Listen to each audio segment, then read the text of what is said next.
Hi everyone, అందరూ ఎలా ఉన్నారు? Welcome to our channel. ఈరోజు నేను వన్ సైడ్ షోల్డర్ టాప్ ఉంటుంది కదా చిన్నపిల్లలది, అది ఎలా స్టిచ్చింగ్ చేసుకోవాలి అనేది చూపిస్తున్నాను. లాస్ట్ వీడియోలో ఇది ఎలా కటింగ్ చేసుకోవాలి అనేది చూపించాను. ఇప్పుడు స్టిచ్చింగ్ వీడియో అనమాట. మీరు కటింగ్ చూడని వాళ్ళు అయితే చూడండి, మీకు క్లియర్గా అర్థమవుతుంది. ఫస్ట్ కటింగ్ వీడియో చూసిన తర్వాత స్టిచ్చింగ్ వీడియో అనేది చూడండి, అప్పుడే మీకు క్లియర్గా అర్థమవుతుంది. ఇక్కడ ఫస్ట్ మనం మెయిన్ ఫ్యాబ్రిక్ ఇంకా లైనింగ్ ఫ్యాబ్రిక్ రెండింటిని కూడా జాయిన్ చేసుకోవాలి. మెయిన్ ఫ్యాబ్రిక్ పైన లైనింగ్ ఫ్యాబ్రిక్ని ఈ విధంగా పెట్టుకొని ఇలా ఒక గుండు పిన్ అనేది పెట్టామంటే మనం స్టిచ్ చేసేటప్పుడు క్లాత్ అనేది అటు ఇటు జరగకుండా ఉంటుంది. సో ఈ విధంగా పెట్టిన తర్వాత నేను ఈ టాప్ని ఓవర్లాక్ టైప్లో స్టిచ్ చేస్తున్నాను. అంటే ఖర్చులు ఎక్కడ కూడా కనిపించకుండా నీట్ ఫినిషింగ్ ఉండడం కోసం ఈ విధంగా ఓవర్లాక్ టైప్లో స్టిచ్చింగ్ అనేది చేస్తున్నాను. ఇలా స్టిచ్ చేసుకున్నామంటే ఇక్కడ అంటే ఈ క్లాత్కి అక్కడక్కడ కొన్ని చిన్నవి సీక్వెన్స్ వచ్చాయి, అవి గుచ్చుకోకుండా కంఫర్ట్గా ఉంటాయి పిల్లలకి. అందుకని నేను ఈ విధంగా ఓవర్లాక్ టైప్లో స్టిచ్ చేస్తున్నాను. మీరు కావాలి అంటే నార్మల్గా కూడా స్టిచ్ చేసుకోవచ్చు. ఓవర్లాక్ టైప్లో స్టిచ్ చేయాలి అనుకుంటే మెయిన్ ఫ్యాబ్రిక్ రెండు షోల్డర్స్ ఫస్ట్ స్టిచ్ చేసుకోవాలి. ఆ తర్వాత లైనింగ్ ఫ్యాబ్రిక్వి రెండు షోల్డర్స్ కూడా ఈ విధంగా సపరేట్గా స్టిచ్చింగ్ అనేది చేసుకోవాలి. ప్రతిదానికి కూడా 2 స్టిచ్చెస్ అనేది వేసుకోవాలండి. ఇది మాత్రం అన్నిటికీ యూజ్ అవుతుంది. 2 స్టిచ్చెస్ అనేది అన్నిటికీ వేసుకోవాలి. మీరు ఈ విధంగా ఓవర్లాక్ కాకుండా నార్మల్గా స్టిచ్ చేసుకోవాలి అనుకుంటే first main fabric lining fabric join చేసుకోవాలి. ఫ్రంట్ పార్ట్ది సపరేట్గా, బ్యాక్ పార్ట్ది సపరేట్గా స్టిచ్ చేసుకొని ఆ తర్వాత షోల్డర్స్ రెండు జాయిన్ చేసుకోవాలి. ఈ విధంగా ఓవర్లాక్లో స్టిచ్ చేసుకోవాలి అనుకుంటే మెయిన్ ఫ్యాబ్రిక్ షోల్డర్ జాయిన్ చేసుకోవాలి. ఆ తర్వాత లైనింగ్ ఫ్యాబ్రిక్ షోల్డర్ అనేది సపరేట్గా స్టిచ్ చేసుకున్న తర్వాత ఇలా మొత్తం కూడా గుండు పిన్నులు అనేది పెట్టేసుకోవాలి. మెయిన్ ఫ్యాబ్రిక్ పైన లైనింగ్ ఫ్యాబ్రిక్ని ఇలా ప్లేస్ చేసుకొని పిన్స్ అనేది పెట్టుకొని ఈ విధంగా పావించి మార్జిన్ తోటి స్టిచ్ అనేది వేసుకోవాలి. మనకి ఇది ఒక సైడ్ షోల్డర్ వస్తుంది, ఇంకొక సైడ్ నెక్ వస్తుంది. ఈ విధంగా ఎక్స్ట్రా ఉన్న క్లాత్ని అనేది కట్ చేసుకొని మధ్యలో కట్స్ అనేది ఇచ్చుకోవాలి. కట్స్ ఇస్తే మనము కరెక్ట్ సైడ్కి టర్న్ చేసుకున్న తర్వాత గట్టిగా పట్టేసినట్టు లేకుండా రౌండ్ అనేది నీట్గా తిరుగుతుంది. సో ఇదే ప్రాసెస్లో మనం చుట్టూ కూడా స్టిచ్ చేసుకొని ఒక సైడ్ ఓపెన్ అంచుకొని మొత్తం స్టిచ్ అనేది వేసుకున్నామంటే ఆ ఓపెన్ ఉన్న సైడ్ని క్లాత్ అనేది రివర్స్ చేసుకొని మళ్ళీ దీనిపైన టాప్ స్టిచ్ అనేది వేసుకోవాలి.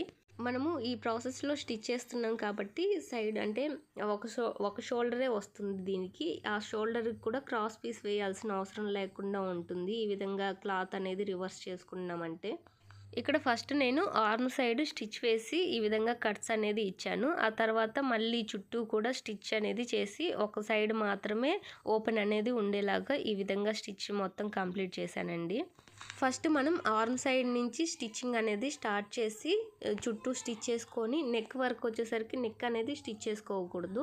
ఫ్రంట్ సైడ్ బ్యాక్ సైడ్ రెండు సైడ్ నెక్లు అనేది అలా ఉంచేసి కరెక్ట్ సైడ్కి టర్న్ చేసుకున్న తర్వాత నెక్లు రెండు కలుపుకొని అంటే లైనింగ్ మెయిన్ ఫ్యాబ్రిక్ రెండింటిని కలుపుకొని ఒక స్టిచ్ వేసుకున్నామంటే ఆ తర్వాత ఫ్రిల్స్ అనేది స్టిచ్ చేసుకొని తర్వాత మళ్ళీ క్రాస్ పీస్ అనేది జాయిన్ చేసుకోవాలి.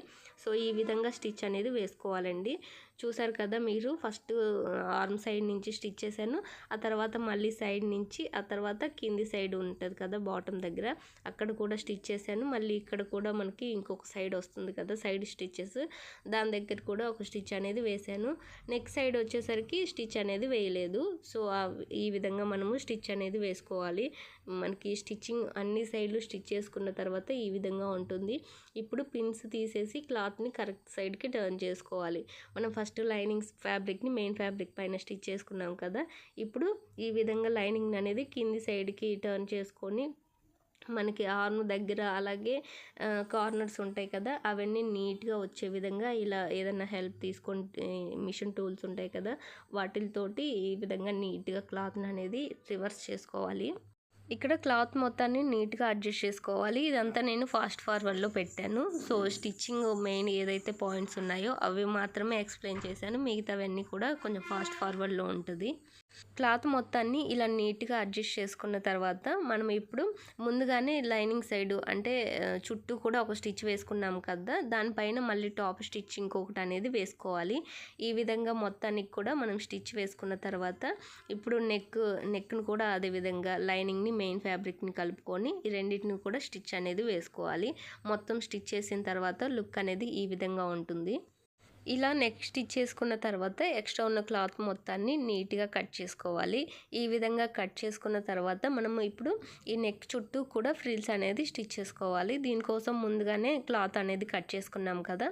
4 ఇంచెస్ లెంత్ అలాగే విడ్త్ వచ్చేసి 25 ఇంచ్ 4 పీసెస్ తీసుకున్నాం కదా! ఫ్రిల్స్ కోసం 100 సెంటీమీటర్స్ అనేది తీసుకోవాలి. ఈ 100 సెంటీమీటర్స్ తోటి మనం ఫ్రిల్స్ అనేది స్టిచ్ చేసుకున్న తర్వాత దీనికి జాయిన్ చేసుకోవాలి. అంటే మనకి నెక్ చుట్టూ కూడా ఫ్రిల్స్ అనేది జాయిన్ చేసుకోవాలి స్టిచ్ చేసి. ఇక్కడ ఈ ఫ్రిల్స్ కోసం తీసుకున్న క్లాత్ కూడా మనకి ప్రింట్ అనేది స్టాండింగ్ పొజిషన్లో ఉండేలాగా కట్ చేసుకోవాలి. నాకు ఇక్కడ స్టాండింగ్ పొజిషన్లో లేదు, ఎందుకంటే నేను 1 మీటర్ ఫ్యాబ్రిక్ తోటి నా బ్లౌజ్ కట్ చేసుకున్న తర్వాత మిగిలిన ఫ్యాబ్రిక్ తోటి మా పాపకి ఈ టాప్ అనేది స్టిచ్ చేస్తున్నాను. అందువల్ల దీనికి ప్రింట్ అనేది కొంచెం స్టాండింగ్ పొజిషన్లో లేకుండా కొంచెం ఉల్టాలాగా వచ్చింది. మీరు కటింగ్ చేసేటప్పుడు ఇలాంటి మిస్టేక్స్ ఏమీ అవ్వకుండా చూసుకోండి. నేను మిస్టేక్ ఏమీ చేయలేదు, క్లాత్ అడ్జస్ట్ చేయడం కోసం ఈ కటింగ్ అనేది చేయాల్సి వచ్చింది. ఇప్పుడు ఈ 4 పీసెస్ని కలుపుకొని మనం జాయింట్ అనేది చేసుకోవాలి. వీటిని కలిపేటప్పుడు కూడా అంటే స్టిచ్ చేసుకునేటప్పుడు కూడా 2 స్టిచ్చెస్ అనేది వేసుకొని ఈ 4 పీసెస్ని జాయిన్ చేసుకోవాలి ఫస్ట్. ఇలా జాయిన్ చేసుకున్న తర్వాత మనం చిన్న చిన్న ఫ్రిల్స్ పెట్టుకొని స్టిచ్ అనేది చేసుకోవాలి. ఈ ఫ్రిల్స్ అన్నిటినీ స్టిచ్ చేసుకున్న తర్వాత ఈ ఫ్రిల్స్ని మనము ముందుగా స్టిచ్ చేసుకున్నాం కదా నెక్కి, ఆ నెక్కి అనేది జాయిన్ చేసుకోవాలి. ఇప్పుడు మనం కింది సైడ్ ఒక సైడ్ ఎటైనా కానీ ఒక సైడ్ ఫోల్డ్ చేసుకొని క్లాత్ని అనేది స్టిచ్ చేసుకోవాలి. ఇక్కడ మనం నార్మల్ మిషన్ పైన అయినా ఫోల్డ్ చేసుకొని స్టిచ్ చేసుకోవచ్చు, లేదంటే జిగ్జాగ్ మిషన్ పైన స్టిచ్ చేసుకొని కూడా మనము ఈ విధంగా ఫోల్డ్ అనేది చేసుకొని రెడీ చేసుకోవచ్చు క్లాత్ని. ఈ ఫోల్డింగ్ని మనం రాంగ్ సైడ్ వచ్చే విధంగా ఇలా కొంచెం కొంచెంగా క్లాత్ని అనేది ఫోల్డ్ చేసుకుంటూ స్టిచ్ అనేది వేసుకోవాలి. ఇదే ప్రాసెస్లో మనము ఎంత లెంత్ అయితే తీసుకున్నామో క్లాత్ అంతా కూడా మనము ఈ ప్రాసెస్లో ఫోల్డ్ చేసుకొని స్టిచ్ చేసుకోవాలి. ఇలా స్టిచ్ చేసిన తర్వాత మళ్ళీ ఇటు సైడ్ నుంచి చిన్న చిన్న ఫ్రిల్స్ తోటి స్టిచ్చింగ్ అనేది చేసుకోవాలండి. మనము ఈ టైప్లో స్టిచ్ చేసుకున్న వాటిని లాంగ్ డ్రెస్కి స్టిచ్ చేసుకోవచ్చు, అలాగే జీన్స్ ప్యాంట్లు మీదకి కూడా టాప్స్ అనేది స్టిచ్ చేసుకొని వేర్ చేసుకున్నామంటే వెస్ట్రన్ టైప్లో లుక్ అనేది చాలా బాగుంటుంది. సో ఈ విధంగా కింద ఫోల్డ్ చేసుకొని స్టిచ్ చేసుకోవడం కంప్లీట్ అయిన తర్వాత ఇప్పుడు కొంచెం కొంచెంగా క్లాత్ అనేది ఫోల్డ్ చేసుకుంటూ ఈ ఫోల్డింగ్ అంతా కూడా మనకి ఒకే లెంత్లో వచ్చే విధంగా ఫ్రిల్స్ అనేది స్టిచ్ చేసుకోవాలి. ఈ ప్రాసెస్లో మనము ఎంత క్లాత్ని అయితే తీసుకున్నామో ఆ క్లాత్ మొత్తానికి కూడా ఫ్రిల్స్ అనేది స్టిచ్ చేసుకోవాలి. మనం ఈ ఫ్రిల్స్ స్టిచ్ చేసుకున్న తర్వాత దానికి జాయిన్ చేసుకోవాలని చెప్పాను కదా టాప్కి. సో క్లాత్ కొంచెం ఎక్కువ ఉన్నా పర్లేదండి, తక్కువ కాకుండా చూసుకోండి. మనకి ఈ ఫ్రిల్స్ అన్నీ ఒకే లెంత్లో ఉండాలి, నెక్ కరెక్ట్గా సరిపోవాలి అంటే నెక్ ఎంత ఉందో ఫస్ట్ మెజర్ చేసుకోవాలి. ఆ తర్వాత కింద ఈ క్లాత్ కోసం ఫ్రిల్స్ కోసం క్లాత్ని తీసుకున్నాం కదా, ఈ క్లాత్ని కూడా మెజర్ చేసుకొని ఈ క్లాత్ అంటే ఫ్రిల్స్ కోసం తీసుకున్న క్లాత్ని మనం నెక్కి ఎంతైతే వచ్చిందో చుట్టూ కొలుచుకున్నాం కదా, ఆ నెంబర్ ఎంతైతే వచ్చిందో దీన్ని దాంతో డివైడెడ్ బై చేసామంటే మనం ఫ్రిల్స్ ఎంత లెంత్లో తీసుకోవాలి అనేది ఒక ఐడియా వస్తుందండి. ఈ frills length divided by neck length చేసామంటే మనకి ఎంత లెంత్లో ఫ్రిల్స్ అనేది స్టిచ్ చేసుకోవాలనే ఒక క్లారిటీ అయితే వస్తుంది. ఈ విధంగా మనము ఫస్ట్ ఫ్రిల్స్ అనేది స్టిచ్ చేసుకోవడం కంప్లీట్ అయిన తర్వాత ఇప్పుడు నెక్ చుట్టూ కూడా ఈ ప్రాసెస్లో మనం ఫస్ట్ ఈ రెండింటిని జాయిన్ చేసుకొని స్టిచ్ చేసుకోవాలి. ఇలా స్టిచ్ చేసుకున్న తర్వాత ఈ క్లాత్ అనేది కనిపించకుండా మనము క్రాస్ పీస్ అనేది జాయిన్ చేసుకోవాలి. ఈ ఫ్రిల్స్ స్టిచ్ చేసేటప్పుడు స్టార్టింగ్ నేను ఒక డ్రెస్ మీద ట్రయల్ వేశాను. సో అది స్టిచ్ చేసేటప్పుడు ఏం చేశానంటే ఖర్చులు కనిపించకుండా ఉంటుందని ఈ ఫ్రిల్స్ ఏమో కింది సైడ్ అంటే లైనింగ్ సైడ్ స్టిచ్ చేసి దాన్ని ఈ విధంగా ఖర్చులు అనేది లోపలికి వెళ్ళిపోయే విధంగా పై సైడ్ పైకి టాప్ స్టిచ్ అనేది వేశాను. అలా చేస్తే ఫ్రిల్స్ అనేది కొంచెం పైకి ఎత్తుకున్నట్టు వచ్చాయి. లోపల ఉన్న క్లాత్ కూడా నెక్ చుట్టూ కనిపిస్తూ కొంచెం అంత నీట్ ఫినిషింగ్ అనేది రాలేదు. సో తర్వాత అర్థమైంది అలా కాకుండా మనము ఈ రెండింటిని కలుపుకొని చుట్టూ కూడా స్టిచ్ అనేది వేసుకోవాలి. అంటే కింది సైడ్ కాకుండా నెక్ పైనే ఫ్రిల్స్ అనేది వచ్చే విధంగా స్టిచ్ అనేది వేసుకోవాలని తర్వాత అర్థమైంది. సో ఈ ప్రాసెస్లో స్టిచ్ చేసుకుంటేనే మనకి ఫ్రిల్స్ అనేది కొంచెం నీట్గా ఉంటుంది. సో ఈ విధంగా మనము స్టిచ్ అనేది ఒకటి వేసుకున్న తర్వాత ఇప్పుడు క్రాస్ పీస్ తీసుకోవాలండి. ఈ క్రాస్ పీస్ తీసుకొని మనం బ్లౌజెస్కి నార్మల్గా ఎలా అయితే క్రాస్ పీస్ జాయిన్ చేసుకుంటామో అదే ప్రాసెస్లో క్రాస్ పీస్ అనేది జాయిన్ చేసుకొని మొత్తం స్టిచ్ చేసుకోవడం కంప్లీట్ అయిన తర్వాత మధ్యలో కట్స్ అనేది ఇచ్చుకోవాలి. అలా కట్స్ ఇచ్చుకున్న తర్వాత ఈ క్రాస్ పీస్ని కింది సైడ్కి ఫోల్డ్ చేసుకొని స్టిచ్ అనేది వేసుకోవాలి.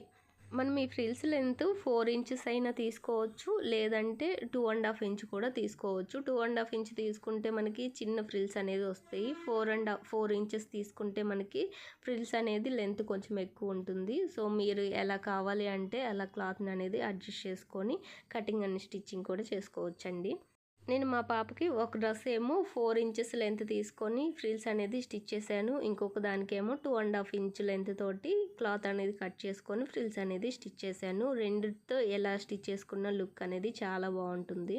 క్రాస్ పీస్ జాయిన్ చేసుకున్న తర్వాత ఇలా కట్స్ అనేది ఇచ్చామంటే మనకి క్లాత్ గట్టిగా పట్టేసినట్లు లేకుండా ఫ్రీగా ఉంటుంది. సో ఈ విధంగా మనము క్రాస్ పీస్ జాయిన్ చేసుకొని కట్స్ అనేది ఇచ్చిన తర్వాత ఇప్పుడు ఈ క్లాత్ కనిపించకుండా ఈ క్రాస్ పీస్ అనేది ఫోల్డ్ చేసుకొని స్టిచ్ చేసుకోవాలి. సో ఈ విధంగా స్టిచ్ చేసుకున్నామంటే చుట్టూ కూడా ఒక స్టిచ్ వేసుకున్నామంటే నీట్ ఫినిషింగ్ మనకి అంటే ఈ క్రాస్ పీస్ కూడా ఒకే లెంత్లో వచ్చే విధంగా ఫోల్డ్ అనేది చేసుకున్నామంటే ఫినిషింగ్ ఇంకా కొంచెం నీట్గా ఉంటుంది. కింద ఫ్రిల్స్ కూడా మనకి ముడతలు ఏమీ పడకుండా నీట్గా అడ్జస్ట్ చేసుకుంటూ చేసుకోవాలి. లేదంటే కింద ఫ్రిల్స్కి ఒకదాని మీద ఒకటిలాగా ముడతల్లాగా వచ్చి స్టిచ్ అనేది దాని మీద పడుతుంది. సో అది కూడా కొంచెం చూసుకొని జాగ్రత్తగా స్టిచ్ అనేది ఇలా ఫోల్డ్ చేసుకొని స్టిచ్ చేసుకోవాలి. ఇప్పుడు మనం క్రాస్ పీస్ ఈ విధంగా జాయిన్ చేసుకున్న తర్వాత ఎక్స్ట్రా క్లాత్ ఏమన్నా ఉంటే నీట్గా కట్ చేసుకున్న తర్వాత ఇప్పుడు మనము ఒక సైడ్ థ్రెడ్ కానీ లేదంటే ఎలాస్టిక్ పెట్టుకొని క్లాత్ని అయినా స్టిచ్ చేసుకోవాలి కదా. దానికోసం మార్కింగ్ అయితే వేసుకోవాలి. ఈ విధంగా ఫస్ట్ మనం షోల్డర్ దగ్గర నుంచి ఇలా స్ట్రైట్గా ఒక మార్కింగ్ అనేది వేసుకొని ఈ మార్కింగ్ దగ్గర నుంచి 2.5 ఇంచ్ లేదంటే 3 ఇంచెస్ దగ్గర మార్కింగ్ వేసుకోవాలి. ఇలా మనం 3 ఇంచ్ వేసుకున్నా పర్లేదు, 2.5 ఇంచ్ మార్కింగ్ వేసుకున్నా పర్లేదు. ఇప్పుడు ఎలాస్టిక్ని క్లాత్లో పెట్టి స్టిచ్ చేసుకోవాలి కదా.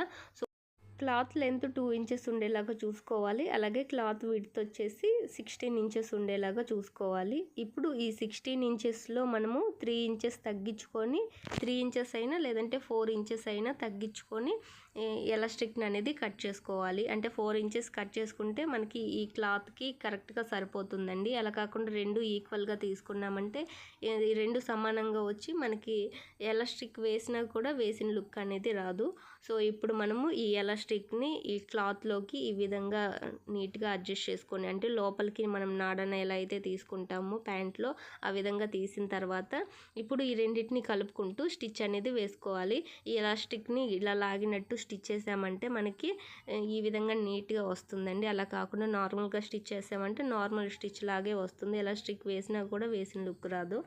మనము ఈ ఎలాస్టిక్ మీదైనా ఒక స్టిచ్ వేసుకోవచ్చు మిడిల్లో, లేదంటే అటు సైడ్ ఒక స్టిచ్ ఇటు సైడ్ ఒక స్టిచ్ అయినా వేసుకోవచ్చు. మనం ఎలాస్టిక్ని 2-3 వేస్లో కూడా స్టిచ్ చేసుకోవచ్చు అండి. ఇది కూడా ఒక వే.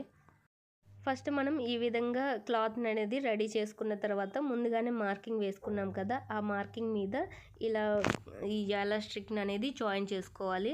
ఇక్కడ స్టిచ్ చేసేటప్పుడు మనకి పీస్ అనేది జాయిన్ చేసుకున్నాం కదా నెక్ పీస్, అక్కడ కొంచెం సూది అంటే స్టిచ్ అనేది సరిగ్గా పడదు, సూది విరిగిపోయే ఛాన్స్ ఉంటుంది. కొంచెం జాగ్రత్తగా చూసుకొని ఆ నెక్ పీస్ పైన కాకుండా కొంచెం కిందికి ఈ విధంగా రఫ్ అనేది లాగండి. ఇలా చేస్తే మనకి సూది విరగకుండా నీట్గా ఉంటుంది. మనకి ఈ టాప్కి ఒక సైడ్ ఏమో షోల్డర్ వస్తుంది, ఇంకొక సైడ్ ఏమో షోల్డర్ ఏమి లేకుండా ఈ ఎలాస్టిక్ని అనేది స్టిచ్ చేసుకోవచ్చు. ఇలా ఎలాస్టిక్ తోటి క్లాత్ని అయినా స్టిచ్ చేసుకోవచ్చు, లేదు అనుకుంటే థ్రెడ్స్ అయినా స్టిచ్ చేసుకోవచ్చు. నార్మల్గా మనం బ్లౌజెస్కి ఎలా అయితే థ్రెడ్స్ని స్టిచ్ చేసుకుంటామో అదే ప్రాసెస్లో ఇది ఒక సైడ్ థ్రెడ్స్ అనేది స్టిచ్ చేసుకున్నామంటే అలా కూడా లుక్ అనేది బాగుంటుంది. ఎలాస్టిక్ లేని వాళ్ళు థ్రెడ్స్ కూడా మనము ఈ టాప్కి అనేది స్టిచ్ చేసుకోవచ్చు. సో ఈ ప్రాసెస్ మనకి మొత్తం కంప్లీట్ అయిన తర్వాత సైడ్ జాయింట్లు అనేది చేసుకోవాలి. ముందుగానే మనం 1.5 ఇంచ్ ఖర్చుల కోసం ఉంచుకున్నాం కదా, దీనికి 1/4 ఇంచ్ అనేది క్లాత్ తగ్గిపోతుందండి. ఎందుకంటే చుట్టూ కూడా మనము ఓవర్లాక్ టైప్లో స్టిచ్ చేసాం కదా, సో అందువల్ల ఒక 1/4 ఇంచ్ అనేది క్లాత్ అనేది తగ్గుతుంది.